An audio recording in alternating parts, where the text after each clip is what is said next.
Welcome back to the lab, RC lab. Let's call it RC lab. Did that before. An update on our little project making the mini-me version of our crazy 1000 horsepower Nissan K12 March. Somewhere there's this earlier content, and we started off with this TT-02 chassis. We don't really care about this Yaris stuff and things on top of there. I just painted it and stuff because we had a squeaky chair going on, isn't there? So this, I bought this before we actually got the body for the March that our mates Z1 Motorsports kindly organised for us. I'm just trying to procure that.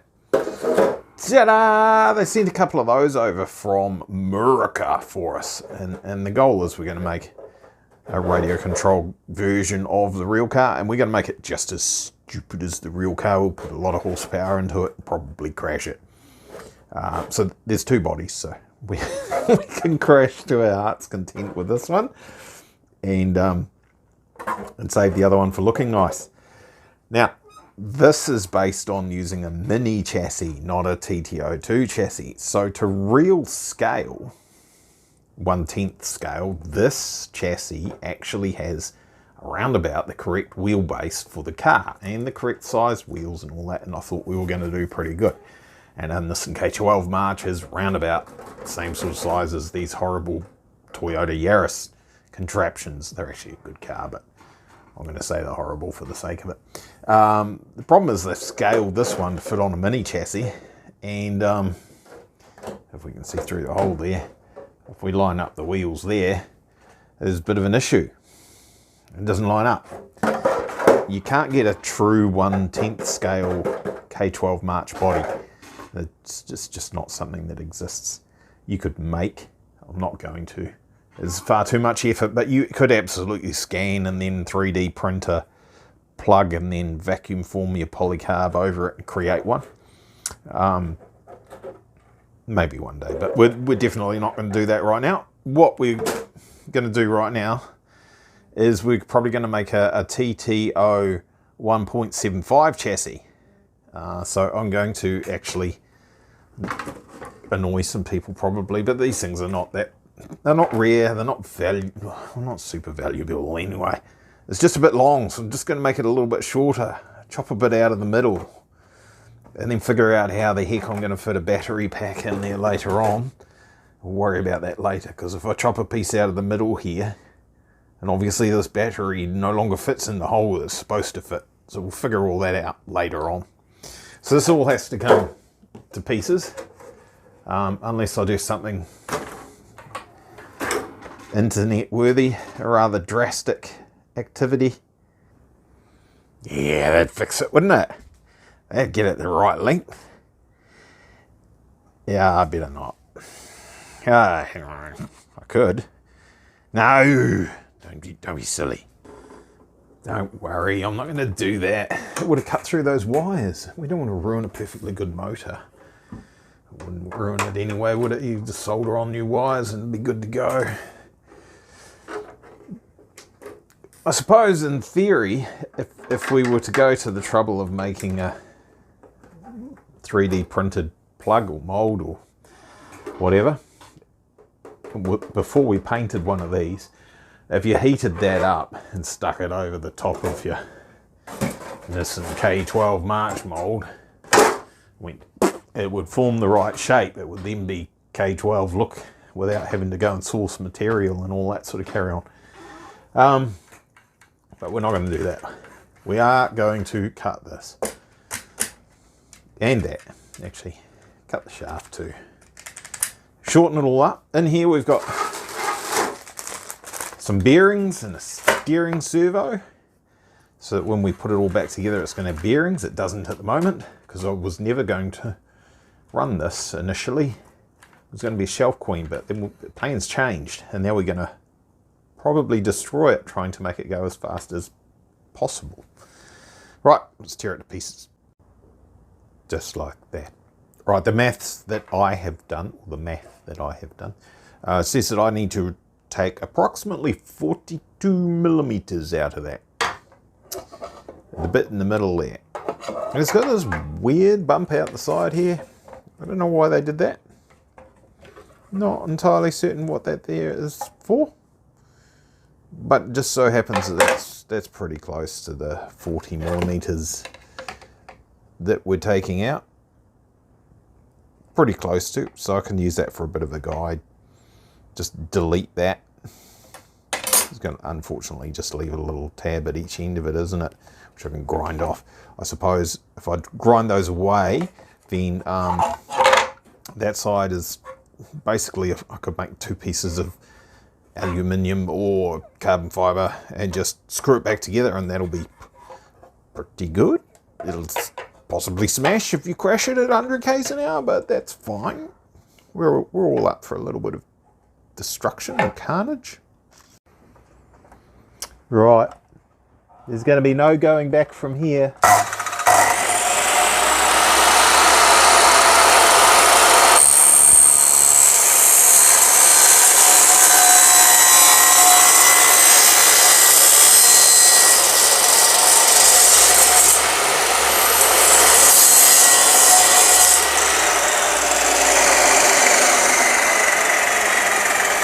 Oh no, he's ruined it!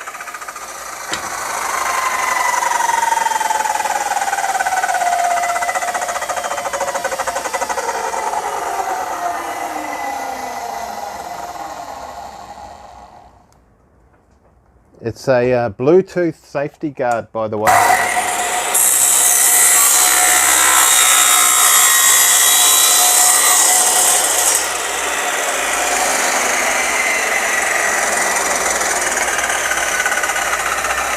Oh, it's so cute! That was put to use, and a thing happened. That's the thing there. So that there was put to use to do that. I didn't quite fold the ends exactly right. It's very, very hard at such fine tolerances. So a little bit of tweaking required with angle grinders and flappy discs and stuff. But for what we're doing, that's fine. Now I've just got to find a weapon of choice to bond this all together. Probably just fiberglass epoxy resin will do the trick. It's sort of tight enough fit that, you know, without any glue, that actually hasn't moved. So the glue's going to provide some strength, but it's kind of got a bit of it in its own way, just the way it's been built. I could find some non-critical areas and just, you know, if I drilled a hole through just above where my thumb is there and put a countersunk screw from that side and a nut on that side with a couple of washers and just do that, and look, there's a couple of spots at the back here as well. It would actually hold it together just fine, but I'll bond it just so we don't have the screws and stuff, and it'll look absolutely crap, but we'll say it looks good. I could paint it if I really wanted to, but the reality is the first time this is used, this is going to get very scratched up and possibly destroyed if it's in a big humdinger of a crash. When it's in a big humdinger of a crash, there's thunder going in the background there, I think. It's probably going to snap the chassis pieces off, but the aluminium itself is going to last, right? And it won't take much to tweak a new one of these to get it back into there and fix it if we really want to. Right here, mix up some resin, glue that together, and that'll do for today. Yeah, it's possible most of the gear that I've got's a little bit big for this sort of job. There is a radio controlled car chassis in amongst those clamps. That'll do. That'll be good tomorrow. And we can drill some holes and put some screws in some places, and we can put that all back together. I mixed up far too much resin to one of those. It's absolutely beaten to death. A good mate found it in a tree, tried to find the original owner and couldn't. It had the tail was snapped off. There's a whole heap of boogie tape all over the place, and the whole front end was literally torn completely off it. And yeah, so I've put some carbon fibre on there to glue the front back together. Weight and balance is going to be absolutely trashed, but that's fine, it'll go. Doesn't have to go properly. I reckon my little girl will enjoy flying that around the park over summer, maybe, who knows. Cool. RC lab, yeah, the radio control stuff is kind of, yep, taken over a little bit, but that's fine. Rightio, see how that is in the morning. Looking at the instructions, this just isn't going to work because we can't do it following the instructions. It's terrible. Project's finished. We don't tend to follow instructions all that often here at the lab. It's a bit of a tight squeeze. We can't quite see the holes because of the lighting. It's so mud. There's some mounting holes down there in the chassis. There you go. And there's some little brackets there that the steering servo is supposed to go on. And it's going to be pretty much banging into the motor. If we try and do it that way, there's not really anything stopping me doing some sort of, get the camera right, weird ass configuration, put the servo around the other way, right, like that, and make a different linkage from there to the steering, and that'll work. Motor still fits, obviously, and we've got to just figure out a battery that fits into this area here. I'm going to slap it all back together. Prop shaft is going to be too long. Where is that? It's so hard trying to see what you're doing via the phone. Now, if you look at the section of the prop shaft, oh, it's actually a bit wider, isn't it? Yeah, I was kind of hoping I might be able to just cut it down to the right length, because sectionally it's very much the same, but they've gone and made just these little tabs at the end, just a slight bit wider. We could try it, you might get away with it.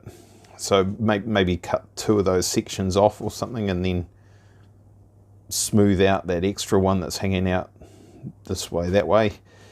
Hard to point to it, these bits here. And that might work. And if it doesn't, there's a spare one in there somewhere. I think you end up with 2 of them, I believe. There's one somewhere. Yeah, right, let's put some things together with some bearings. Put some new bearings in there, because we only had the factory bushes in there before. Put some bearings in, put some far too much horsepower at it. It'll be good. I'm just pausing so you can all laugh. The answer to the question that no one's stupid enough to ask, being can you shorten a TT-02 down to a, I'm just guessing TT-01.75 or something. We could do the math and figure out the percentage change. And can you shorten it? Yes. Can you shorten the shaft? Yes. Seems to go round-ish and near enough in the right spot. Is it now the right wheelbase for the body? Yes, that's pretty good. Am I going to cut these holes out bigger to fit these wheels and tyres? I don't know. Am I going to use the body mounts that are there? Well, the fronts will work because it's sitting way too high, so we can easily drill 2 holes here and drop the front down. That's a piece of cake. The back, I don't know about the back. It's got to come down that far, and yeah, it might work. We should actually go and figure out a battery and a motor and a speed controller. We could have this going this weekend. I feel like I may have just taken a few years off my lifespan. Just depends on whether wifey sees the invoices or not. Or labels, in fact, prices. I've just been down to the model shop. Oh dear. This is a familiar story, isn't it? Does that come out of there one-handed? I feel like it will. Maybe we'll just put an elbow. Hey, there we go. That's not good for the sore hand. Yeah, it's complaining now. Oops. You battery. Ooh, there we go. Battery. Lots of people say battery. And I'm not sure why. Now, if Metallica said battery, imagine how their song would sound. It wouldn't sound as good as it does, would it? Oh, come on. Should I hold the phone with the other hand? Look, it's like someone planned that to go in there. A little bit of foam to stop it jiggling around, and some custom mounts. And I'll make a new bracket to go across here because the factory one for that chassis isn't going to work, obviously. So there we go. LiPo power. It's a bit of an indication as to where we're going with the horsepowers of this particular thing. Now, we'll take this out of the box because it was on special. And it's one of those, brushless. If you know anything about racing, it goes fast. It doesn't have many turns in it, which means it goes whiz. In fact, it says how many whizzes we're going to have. It says it goes very fast. 6.5 turn. That's quite a stupid motor. If I hold it out here, it'll stay focused, and I can zoom in, and you guys can see the screen. There we go. 36,630 RPM. That's quite a lot. We'll do some math later on. We'll figure out, based on the drive ratio and the diameter of the tyres, we'll see how fast this can go.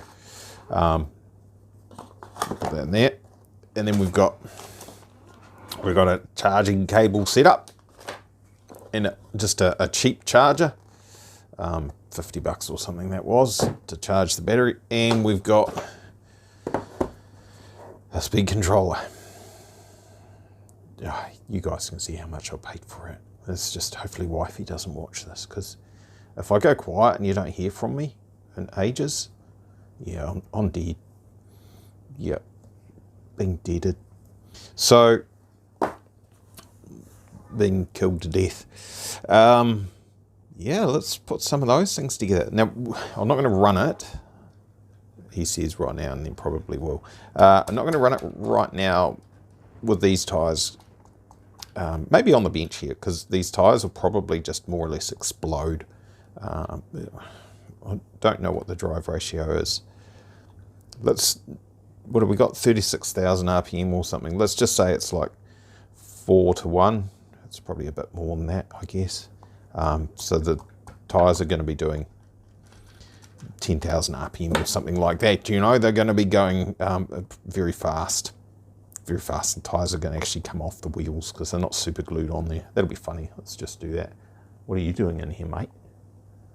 What are you doing in here? You're not supposed to be in here. I don't like you. Yeah.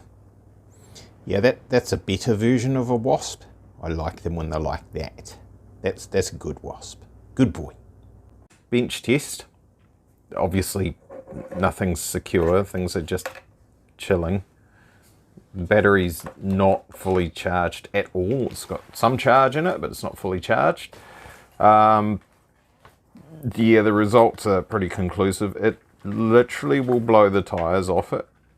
These are not glued on. You would normally have them glued on. It's definitely as stupid as we wanted it to be. Possibly worse. Let's see if we can reenact. We'll get a camera person to hold the camera, and you see it for yourself. It seems to be this one wants to jump off all the time. That's fine. Alright, so I've taken that out. We don't need that in there flailing around while we're testing things. It is quite ridiculous, which is all good. That's what we wanted. So you can see, as fast in stock form with the original motor, this would only ever go probably that quick. So it is literally blowing the tyres off it, and I'm not sure what that is, but it's just fallen off something. Oh, that one, it went back on. It came off and went back on. That's amazing. Yeah, that's 2 tires blowing off. Yeah, that's fast enough. That should be fun. Basically ready to take for a test drive. I left all the wires long. I didn't cut them at all, so none of that is trimmed to fit this specific chassis because this is just for a giggle. It's probably not going to go forever, and I might want to take all this stuff out and put it in the top force and see how stupid we can make that. That says it's still charging. It's probably got enough for a bit of a skid in the driveway and see what it does. I'm not sure if I'll get wifey to film. Definitely going to take it for a little drive and see what it does. Probably blow the tyres off it because I haven't glued them on. So it's probably going to result in a crash. That's all right. Yeah, so preliminary test drive completed, and as you'd expect, it's completely undrivable. That's awesome. Bit of carnage already. I'm not sure how that happened. Bit of a chip on the wheel there. Bit of bashing and crashing. I think there's some on the back as well. Massively oversteers on D-cell. This doesn't have reverse. I didn't realise. Maybe there's some settings that need to be changed. I would have thought it'd have reverse, but it doesn't appear to at the moment. I might have to read the destruction manual, I suppose. You'll want to see some action with it. I can't drive it and film it one-handed. It's stupid. But I can do a burnout. Well, let's do it against the dangerous goods cabinet right next to the fire extinguisher. Is it going to work, do you reckon? Oh, look, it has. This is how much grunt it has got. There's no problem.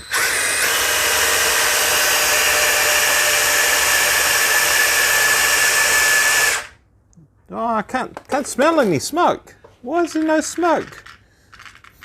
Oh no, I can smell it now.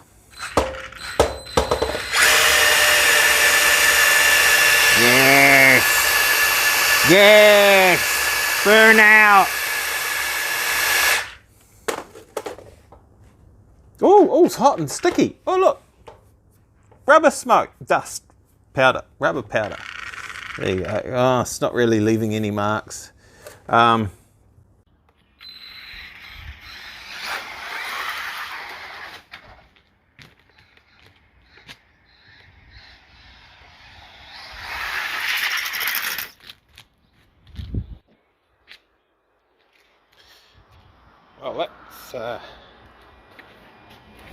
that's ended well. Right, I had put it away. I had finished. Then my daughter wanted to see it going, and that's about the state that it finished. Some of the gardens don't look as nice as they did before. So that tyre stayed on by the looks of it. Yeah, pretty sure that one stayed on. That one, we actually had to find those two. They were in the garden, and that one nearly fell off as well. So yeah, definitely some changes required. You know, it is a TT-02 chassis, so there's a bunch of stuff available for them. Aftermarket suspension bits and pieces to make it handle a little bit better, and it's definitely going to need that because it is loose, which is great fun. But as you can see by the carnage on the wheels here, it's not going to last too long like that. You want it slightly better than that. I don't want it completely destroyed every time I use it. A little bit of carnage is all good. So a few mods to make it go better, and we'll get the body on there, and it'll look in person that looks really good. On camera that looks really crap because we've got the sun and the lens there, but so I'll chop out the body so that fits. I can do that now. Get the body mounts on there and sort out the wing on the back and a few stickers, and it'll be awesome. All right, Thanks for watching, you bloody legends. Don't forget to like, share, and subscribe if you like this sort of crap, and see if show it to your mates and see if they enjoy it too. All right, cheers, boy.